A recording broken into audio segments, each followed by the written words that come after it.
I was milling around with the idea of doing more scene-based discussions a while back, and I think this was finally the right time to do one, because Moriarty the Patriot is a bit all over the place. At times, it feels like you're watching two different anime.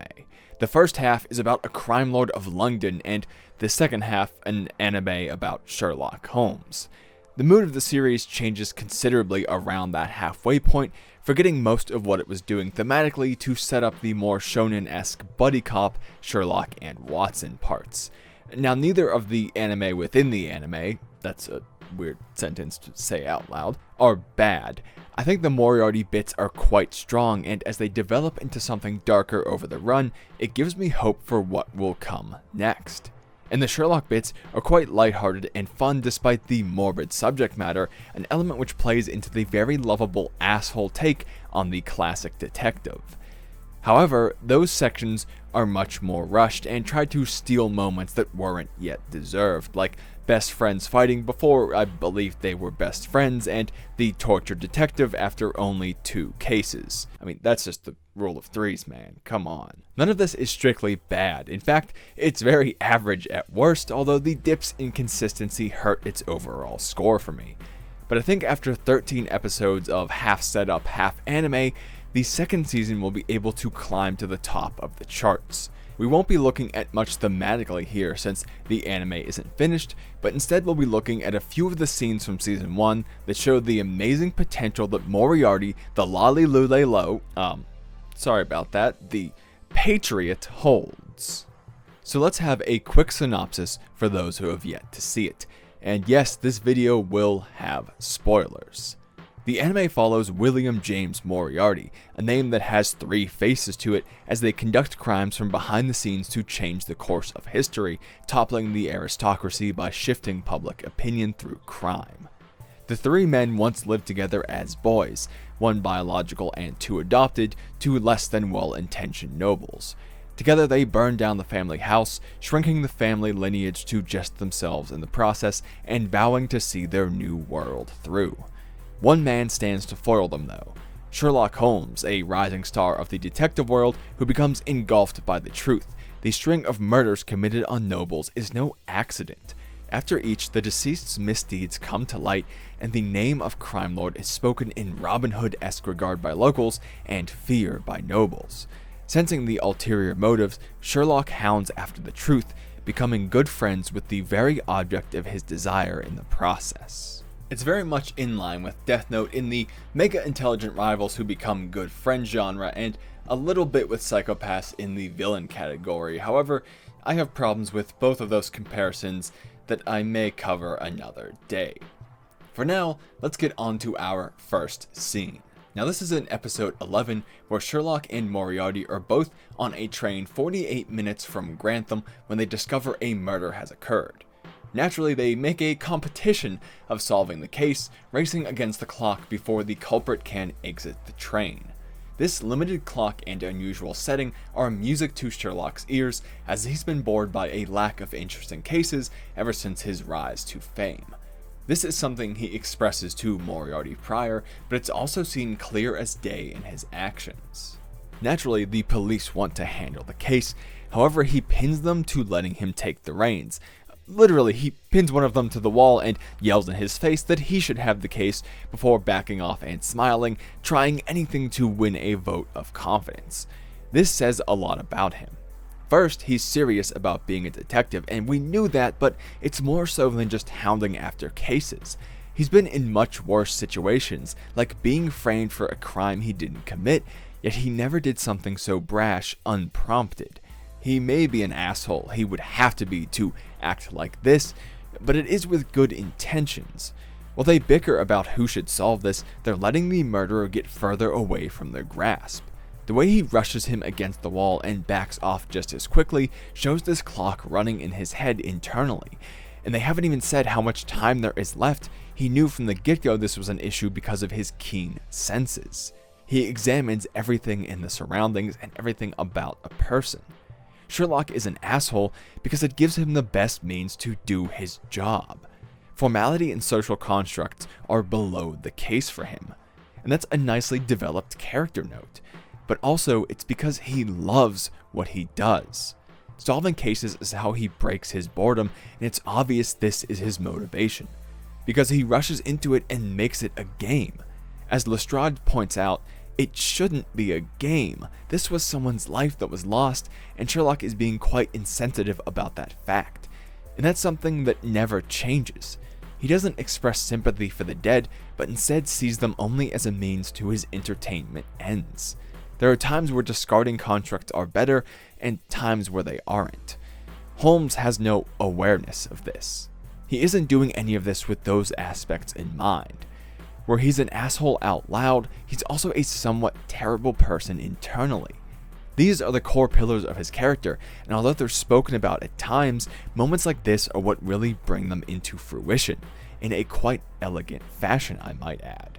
I like that the eventual good guy is already very gray in subtle ways and not acting on goodwill, rather on his simple pleasure-seeking will. This is a great sign moving forward. Now, let's move to both Sherlock and Moriarty. The episode prior, they discover they're both on the same train coming back from York, and Sherlock rushes to sit by his counterpart and pick his brain about the recent spur of cases.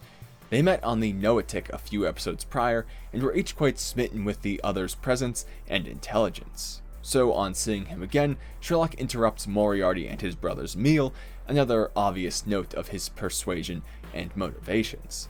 The usual constraints of formality always pale in comparison to Sherlock's desires. But this is the first scene where everything starts to feel very properly Death Note. Sherlock states his theory about a crime lord, and Moriarty proceeds to point out the flaws. Then Sherlock proceeds to bluff, saying he has insider info from a prior culprit which stated Moriarty is the crime lord. While outwardly this is supposed to look like a truth, internally it's a completely random accusation. Kind of. His only possible evidence is they were around a murder together on the Noatik, and that Moriarty is an intelligent man who could have pulled off such a complicated murder as it was. So it's baseless for the most part, even though we know that it is true. And we've seen over multiple episodes that these guys have proven their smarts time and time again, and that they're both confident as hell in what they do. Neither of them wavers, and this moment itself is no exception. There's no evidence to believe Sherlock, but his character hasn't relied on physical evidence alone every time. In fact, he's arguing on behalf of a theory without any, but he won't let it go.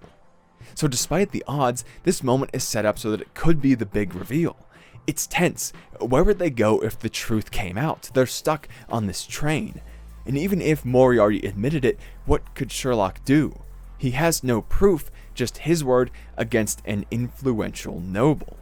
And surely he knows this as well, meaning this must be more of a feeler than anything else, an attempt to gauge his opposition for signs of faltering.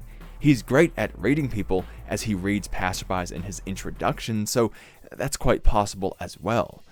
And what's great is they never say any of this, but it's possible to think about it anyway. The episodes before put these possibilities into their character, and now they get to play out. It's also very Death Note because it brings the 3D chess, box your opponent in with logical aspects for the first time. Sherlock states the murderer he caught gave up the crime lord's name after the fact. Moriarty had eyes on him both before and after he was caught, however, so he knows no information was given up at any point. However, if they use this information of lack of information, it acknowledges that they were involved in some way. To deny his claims based on evidence means to verify them. And without the info they have, Moriarty cannot deny Sherlock's falsely based claims. So he says exactly that. That it would be impossible to prove he didn't do something. And then he says, it would be your job to prove that I did it, would it not? Sherlock had just challenged him in a vague way, so Moriarty threw the same intent right back at him. And to take it even further, he throws a bone to Sherlock's excitement, saying this, "Catch me if you can, Mr. Holmes," to his counterpart's delight. before saying he's glad his joke was received well, mimicking Sherlock's claims not 30 seconds ago that his assertion was only a joke. In very non-direct and deniable ways, they begin to challenge, question, and even mock each other. One with the truth in his mind, and one with a want for the truth and a desire for a hunt with someone of such a caliber. They're each confident and friendly, but also rude in light ways. In his informal ways, Sherlock starts calling William Moriarty Liam, a nickname only on their second meeting and one no one has ever called him before. Is this being overly friendly or something more? Then there's Moriarty, who wins their contest, but only with an accusation he got through cheating. The culprit thought he had washed all of the blood from the murder off of his uniform, but Moriarty planted blood on every suspect so he could get them to confess. And then, this isn't a noble like he usually takes down, it's just a worker on the train, so was this wanting to win or wanting to solve the crime out of some sort of duty as a good person? And now, as a quick mid-roll thing here, just about a minute or so, we're going to do those featured comments from my last serious discussion video. So this is from Steins Gate and the True Danger of Science card on screen if you want to check out that video. First comment is a funny one, and it says, it's from ZYCC, I'm going to guess Zeke, and it says, sees Okabe in the microwave in the thumbnail, yes, the Oka wave, and that tickles the funny bone just about right, so I liked that comment there. And we have one from Canyon Crystal Wing, which I'm going to be assuming a few typos in how I read it out. But to be honest, if we build our infrastructure without cars in mind, we wouldn't need cars, everything would be in walking distance. And that is a very good point in relation to what I said in that video about cars and how they were a very good example of how technology requires us to maximize benefits and minimize losses. And you can see that in our infrastructure, how everything's built, and just honestly the insane amount of roads and everything we have, where we're trying to take as much benefit as we can from those things and minimize the losses seen in these safety features in cars, even just rails on the side of the road. And it's a very good point to show that maximizing of benefit and minimizing of cost, and if it's all worth it. So thematically related to the stuff in Steins Gate in that video. So those were our featured comments from the last video. If you want to appear in one of these in future videos, go ahead and leave your comments down below, and every serious discussion video will have featured comments from the last serious discussion video. So back to this video. I said video a lot. Holmes accuses him of a serious crime, and Moriarty mimics him in subtle ways. There's a back and forth that creates this beautiful blossoming of friendly rivals, and it begins to reveal the true wants of all parties in nondescript ways. It's best for their goals if Moriarty disposes of Sherlock here or after this, a sentiment his brother expresses, yet he doesn't. Deep down, there's something more to him than an ideological want to change the world. No one acts 100% without regard for themselves, and here Moriarty begins to show that as well through the character of Sherlock. I think the most telling foreshadowing of their relationship is when they first meet. Moriarty, about to ascend a spiral staircase, steps back to observe it for a moment, which Sherlock deduces is due to his profession. A math professor by day, he must have been enamored by the form. Simple enough, and it serves as a solid intro for Sherlock. But think about that. Moriarty is about to ascend to a higher level, stops for a moment to admire the method of ascent, and is then halted by Sherlock. Is this a sign of things to come, a folly by a man who thinks himself better than other men?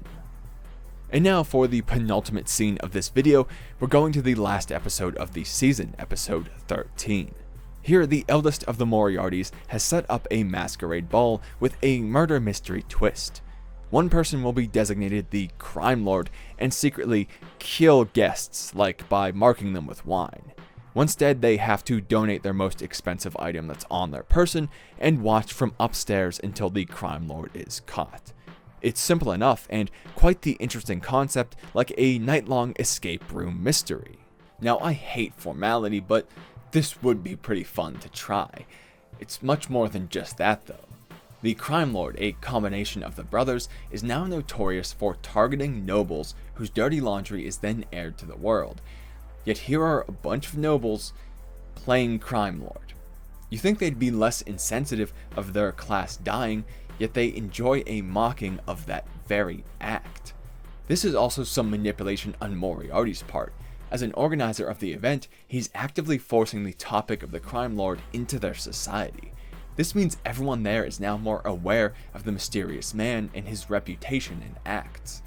Their goal is to change public opinion on nobility, and forcing that topic is a great tactic that the anime never calls out.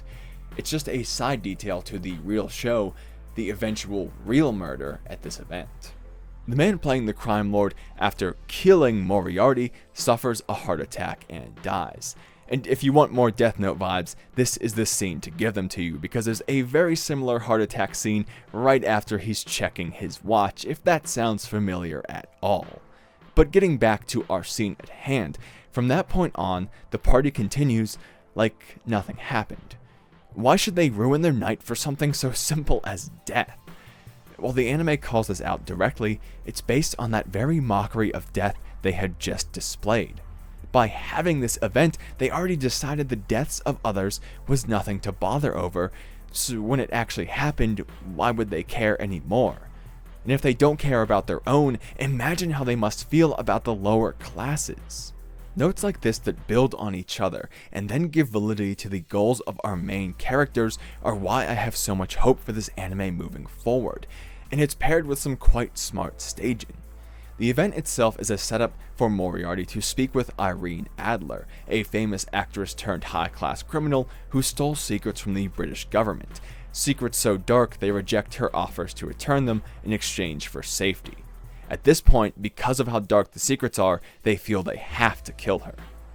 So at the event, Moriarty and her are the only ones killed, allowing them to speak in private upstairs. And this is the brilliant detail. Upstairs. Moriarty views himself as above the selfish nobility of Great Britain. From his family who showed no care for humanity to every evil aristocrat he's killed, he sees the concept of aristocracy itself as dangerous and evil. Thus, anyone who perpetuates it is to some degree evil as well. So this staging puts him physically above them, looking down on their actions while he looks down on their actions. And this physical distance is all over the anime. The Moriartys are often above and behind the people they're killing, lowering their glances to those they see as unworthy, a fantastic detail every time. But back to our scene once again. Now, Moriarty reveals his crime lord identity to Adler right in front of the target of his crimes, and they're none the wiser. It's bold and confident to use them as cover to advance his goals of eradicating them. Plus, as he tells Adler directly, this is to prove his power to her. They both watch as the false crime lord dies, an interesting note in itself. Then he leaves her, telling her where to meet him next, because her only option is to trust him. Knowing he hosted a whole event for this, with the people he hates, simply to prove his might and talk with one person, is even more proof of his power. At first, I wasn't a fan of the nobles taking down nobles idea, but seeing it used like this so directly and so bold makes it a much stronger idea. Their status is simply utility to rid the world of it. And for our final scene, we have nothing. I wanted to talk about William Moriarty more directly, but I don't think we should yet. As I said earlier, no one acts 100% without thought for themselves. Sherlock does, his brothers do, Adler as well. It's true of every character. And one of the pillars of Williams is testing others and having them prove themselves. He never commits the crimes directly, but instead engineers these situations for others to perform the deadly act, most often in a manner similar to the noble's own crime. And he's been doing this his whole life, even as an adopted Moriarty brother. From the first moments we see him as a child to the end of the season, he's the exact same character. While everyone else seems to shift lighter or darker, he never does. My first thought when he required others to test themselves was, what will his test be? Right now he's using others through their desires for his own goal. He may help the commoners, but he's giving them all skeletons for their closets. They're all murderers when he's done assisting. He's changing the world through crime, but what made him reach that point? What led him to believe with his whole heart that this was worth the cost and this was the right action? Or does he even truly believe this, or is he simply having fun with those around him? There's a lot of questions I have about this man, but he doesn't feel distant or cold. How will he be human, though, remains to be seen. He looks kind, but we have no idea if this is truly the case. And that's a good mystery that will have to come to light eventually, and one I will be eagerly awaiting for certain. So, Moriarty the Patriot isn't a perfect anime. It's a bit rushed, a bit scattered across its leads, but absolutely brilliant when it gets going and does its thing. The middle might lose your focus a little bit, but Season 2 is just kicking off, and I genuinely think it'll be a great anime to keep up with. So you should get on the Moriarty train right now. Especially if you like my Psycho-Pass videos, because there will either be some similarly interesting thematic analyses, or a comparison between this anime and my all-time favorite in the future. But that's all we have for this one, so time for a random spiel at the end of the videos I normally do that I think is called an outro. I'm very bad at those, so I don't know. But we had those featured comments earlier, so if you want to be in one of those, go ahead and leave your comments down below, and just do it anyway, because again, that's, as I say all the time, the best part of doing this is getting to see what people think of the videos, what they liked and didn't like, have those interactions down there where, you know, you might think of something I didn't, you might have something else you want to say about this anime, a detail I missed. That's my favorite part of doing this, is getting to make it a community thing where we all discuss. So I love seeing all the comments down below. If you liked it, leave a like so I know. If you disliked it, leave a dislike so I know. And if you want to see things a little bit more scene focused, a little bit more like this, let me know down below as well.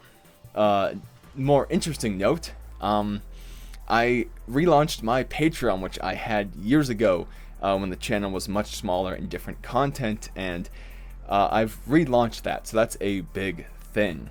I'm going to have the link for that down in the description, so if you want to go ahead and support me directly, there's a few tiers. I know Patreon changed its pricing, so it's harder to just do the $1 a month that I would have used to do. I'm going to take a drink because my throat is very dry. Only professional content. So it's $3, $6, and $9 right now.